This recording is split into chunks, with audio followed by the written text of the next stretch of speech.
you've gotten to play with so many great guitarists, artists, pop, jazz, R&B, you name it. Playing for, like Duran Duran and Warren Cuccurullo. Yep. Yeah. And, and before that, Dweezil when you first moved here, and and how that kind of got into Mike's situation. Yep. And Mike was the reason that I got in with the Dweezil and Ahmet group. Because Mike and I had established contact when I was living in Boston, and so he was super integral in getting my start in town. He was like one of the very first people that I considered part of the essential network of contacts that you have to make in the world in order to get forward in life, And when I moved to LA, it was like he had already known that I was coming because we were keeping in touch and all that stuff. And then the opportunity came 6 months after I moved here that Dweezil and Ahmet needed a drummer, and Mike was in that band. And so he was just like, "Hey, Joe Travers has just moved here, and he's ready. You should check him out." So, and then it all worked out. And so, was that when you met Frank? Yes. Well, that was in 1993, and March of 1993 is when I got the gig. And Frank passed in December of 93. So between March and December, a lot of things happened really quickly. Yeah. And I found myself having a few opportunities to be in the room with Frank at the house. And he came out and saw me play my first gig with his sons. And that was a pretty monumental evening, I will tell you that.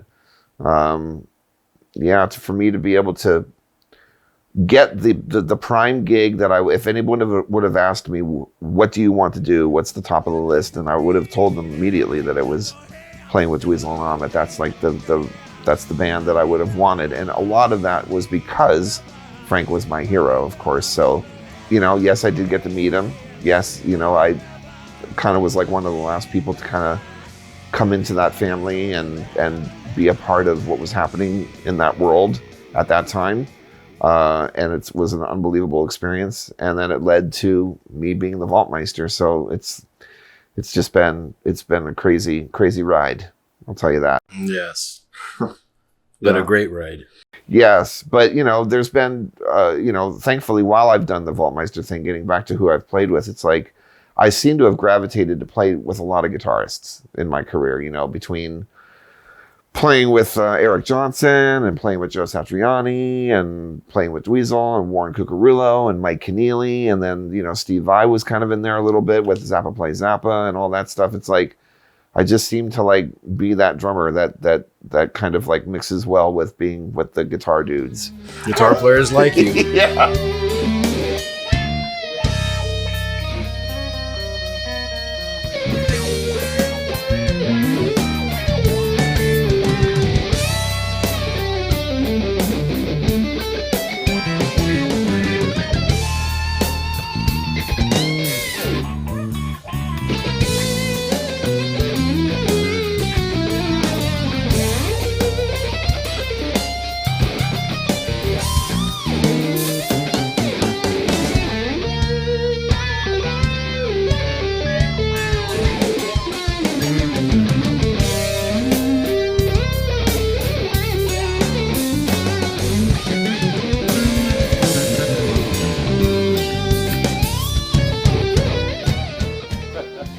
Yeah, that's all right.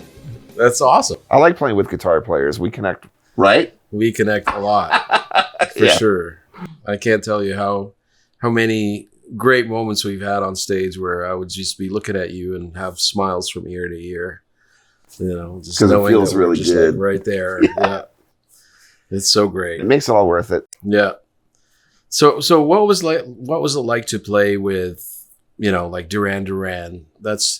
That's more of a pop gig, it's a different thing. But then again, you were playing with some friends in the band a little bit too, right? Well, remember when we were talking about when I was young, I would just used to fantasize about being a rock star, you know, because I was so young. I was like literally 6 years old listening to things like Alice Cooper and David Bowie and T-Rex and Kiss and, you know, rock and roll and all that type of stuff. And so in my heart, I always wanted to be in a band like that. The first professional band that I ever joined, as far as, you know, like starting to make your name for yourself and being in a band that had a name, was Dweezil and Ahmet. And I think I was 23, you know. Warren Cuccurullo was in the audience the night that I played with Frank, when I played in Los Angeles, my first show with Z. And so Warren saw me play. And eventually one thing led to another over time, and he asked me to join Duran Duran when they had a conflict with the drummer that they were using at the time. So this was in 1999. So I was so excited because I'm telling you, I could feel it that was coming around the corner. I knew that opportunity could happen because I had met Warren and played with Warren with his solo projects, you know, flying over to England and playing with Warren and stuff. And I just knew that logically it could happen. It could happen. I didn't know that it would, but I knew that I could get that opportunity, and it happened, and it came around. And so the next thing I knew, I was in Duran Duran, and I spent 2 years with them. And that was living out my rock and roll fantasies that I told you about when I was a kid. It's like I finally was doing it. I was dressing the part. I was having a blast. You know, I was pretending that I was, you know, playing with T-Rex, you know, and that stuff. And it was an incredible experience. I loved working with them.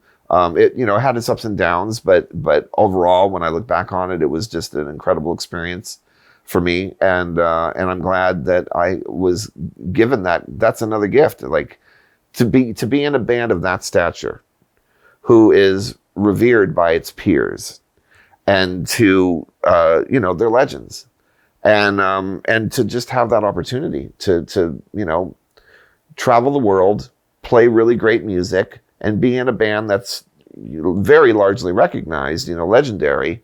It's just incredible. And, you know, it happened at the right time in my life too, because I was in my late 20s, early 30s, you know, and I still had my hair, and I was still thin, and I still looked good, and I played the part, and it was just amazing. It was really a lot of fun, and I have Warren to thank for that, you know. And also too, by the way, having that experience with one of your best friends, like Westway Miller on bass, also enhanced it. So it wasn't like I was just joining that band and then having that band, but it was literally joining that band, and one of my best friends from Berklee College of Music was also in that band. So we got to share that together. And so that was just even more, you know, of a reason for that entire thing to be an incredibly special time. Wes was amazing too. Yes, absolutely. It was talk about an inspired player. Yeah. You know, Wes was amazing. And so you got to meet, see, that's the thing, you know, once you met Brian and I, you got to meet our clique of people that came from Boston. Yes. And you and Wes were, you know, we became buddies. Oh yeah, you guys were playing together all the time, and yeah, we just kind of. He was such a gifted player. Yeah, for sure. And a person, yeah.